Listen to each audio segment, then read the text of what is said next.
Hello everyone, Cliff here. So today we're going to be talking to you about morals and two theorists who developed different ideas on how we develop our morals. Their names are Lawrence Kohlberg and Albert Bandura. Now, Albert Bandura is known for his creation of the moral behavior, social learning theory, and social cognitive theory ideas of study on how we develop a behavior based around morals. But before we get to that, let's talk about Lawrence Kohlberg. He has a more old fashioned concept. In fact, a lot of people would argue that while his theory on moral thinking holds merit, it doesn't apply to everything that we know today. So what we're going to do is I'm going to start by talking about Lawrence Kohlberg, and then we'll move on to Albert. And by doing that, we'll see how Albert took Lawrence's original ideas, expanded on them, and then we can compare and contrast the two. Okay? All right, let's get started. So Lawrence Kohlberg, he proposed that moral development is based primarily on moral reasoning and unfolds in a series of stages.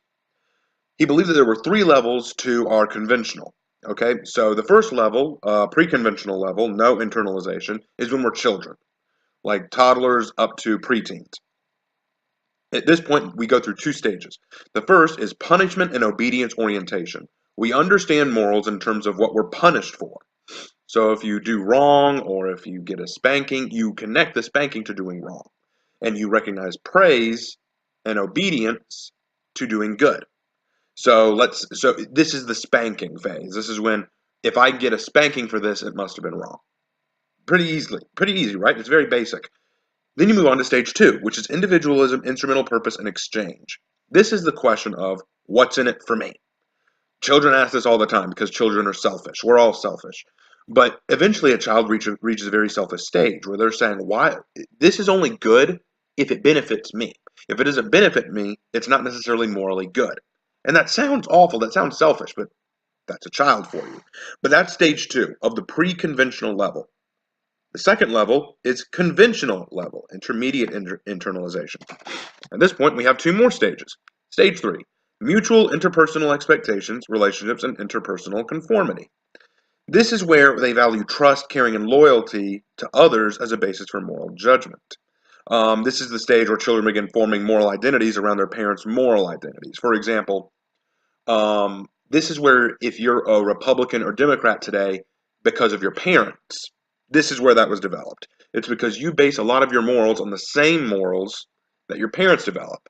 When your parents say, "Oh, you were good for doing this," bam, you definitely connect morals and goodness to that praise because you're connecting your morals to those around you. But let's take it a step further with stage four, the social system morality. Moral judgments are based on understanding and the social order, law, justice, and duty. So now it's based upon social order, on the law. I am the law. So now this is where you're starting to say the law says this is wrong. This is therefore wrong morally. So if the law says you can't steal, then it's morally wrong to steal. This is where you build that connection.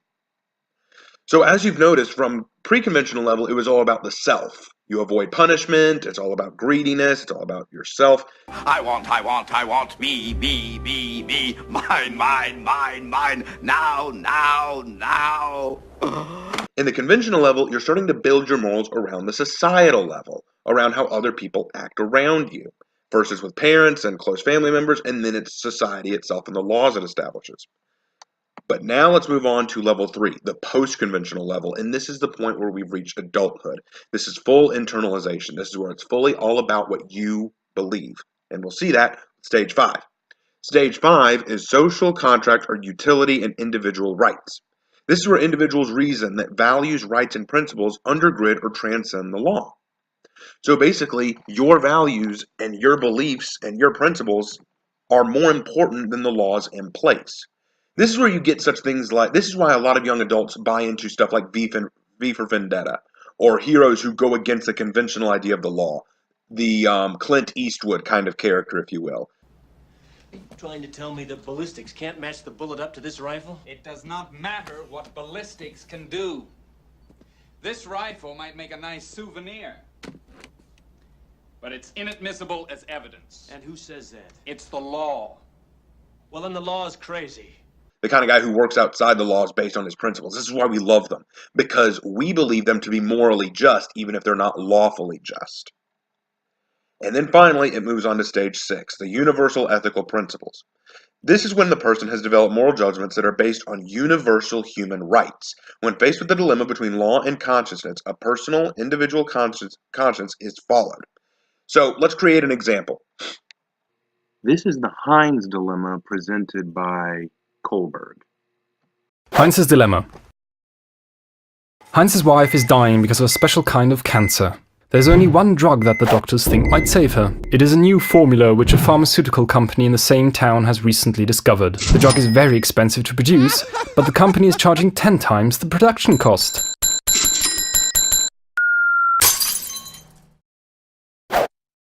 Heinz goes to everyone he knows to borrow money, but he can only collect half of what the drug costs.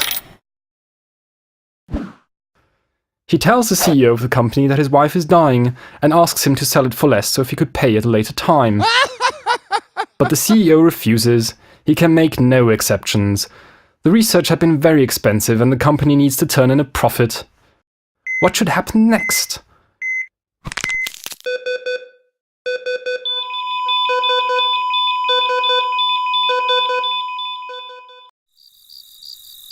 Heinz should not steal the drug since he would be breaking the law.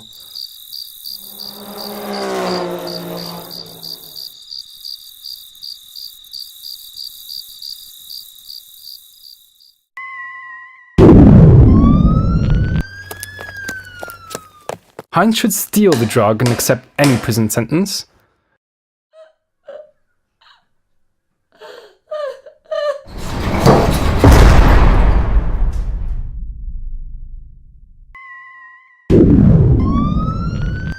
Heinz should steal the drug but not go to prison, as that would be unfair.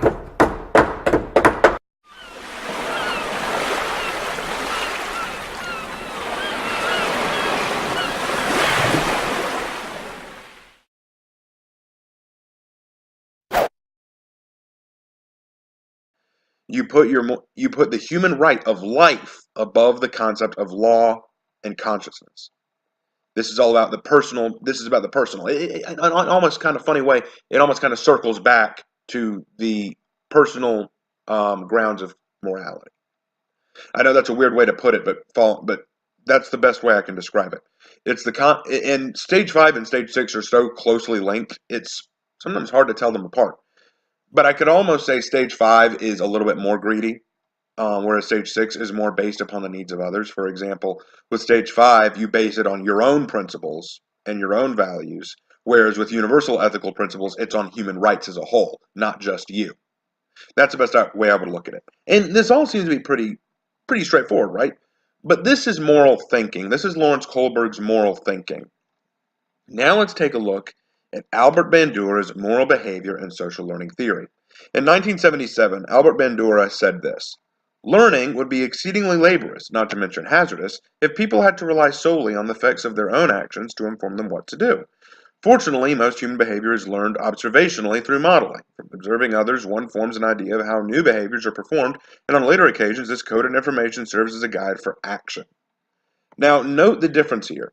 Albert Bandura is basing his around behavior and action, whereas Kohlberg based his all around thinking and thought. Now, Albert Bandura developed what's called the social learning theory, and it agrees with behaviorist learning theories of classical conditioning and operant conditioning.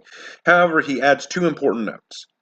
Mediating processes occur between stimuli and responses, and behavior is learned from the environment through the process of observational learning. Let's take a look at those 2 aspects. We'll start with observational learning. Have you ever heard of the Bobo the Clown experiment? It's actually quite an interesting experiment. The segment you're about to see is taken from an early experiment on learning of aggressive styles of behavior through modeling. Children watched a filmed adult perform novel aggressive acts toward a inflated doll, and the physical aggression was accompanied by novel hostile remarks.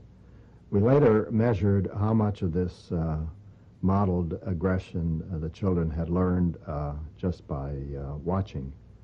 Now, The model pummeled the doll with a mallet, flung it in the air,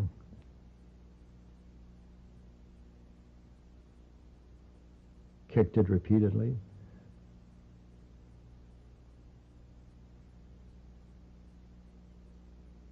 threw it down and beat it.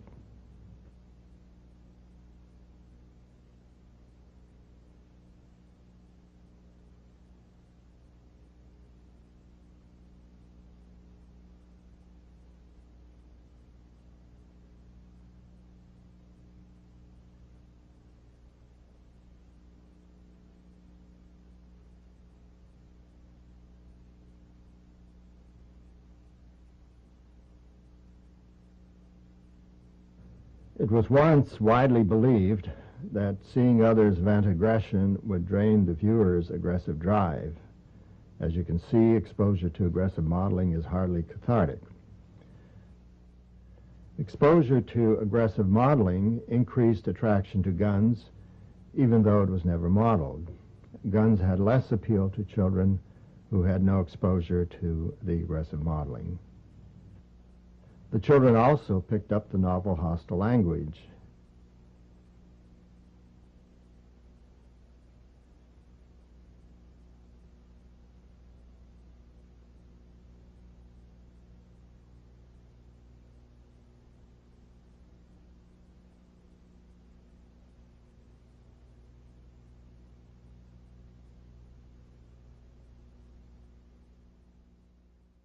This is called imitation behavior, and it goes along with observational learning.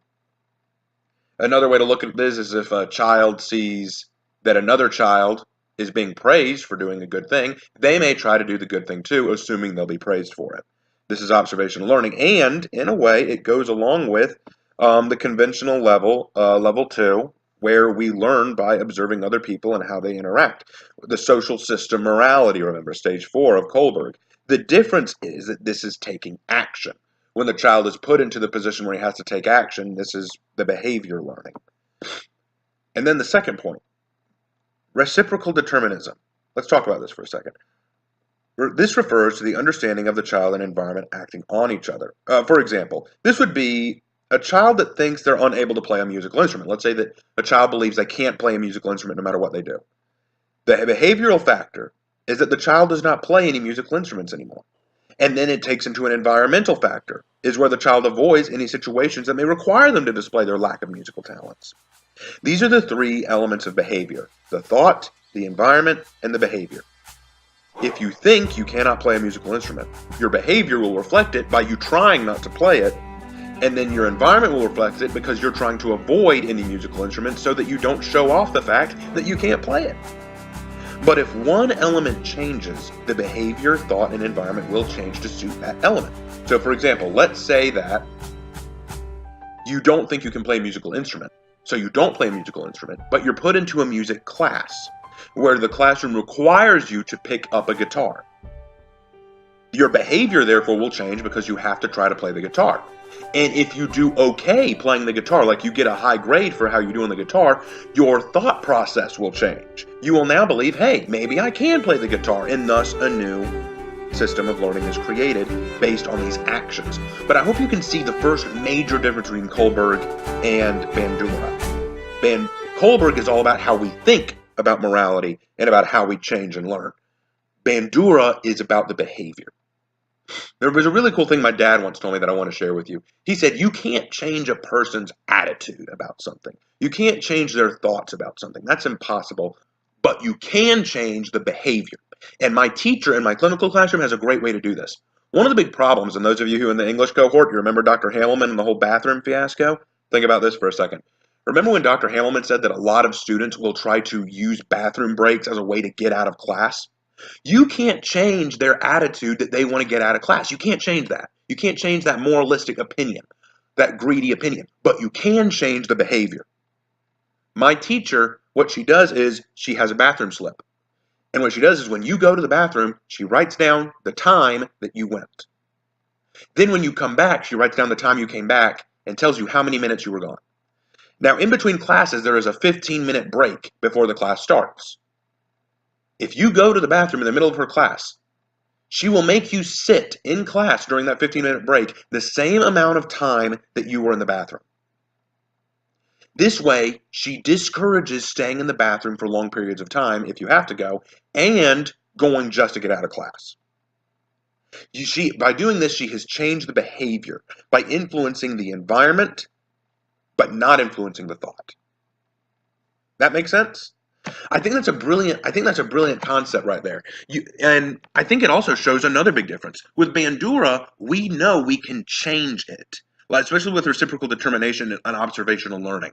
By creating a new environment and a new learning conduct for the child, we can create a new behavior, a new environment, a new culture. With Kohlberg, it's set in stone. We can't change the way a child will think and develop. We can't change the way a child develops his moral reasoning, but we can change the behaviors in which they display in society. I hope that this is a great way to. I hope that y'all have learned something from this. I think this was a great activity, and I hope that y'all enjoyed the lesson. Bye. May the road rise up to meet you. May the wind be always at your back. May the sun shine warm upon your face. The rains fall soft upon your fields. And until we meet again, may God hold you in the palm of his hand.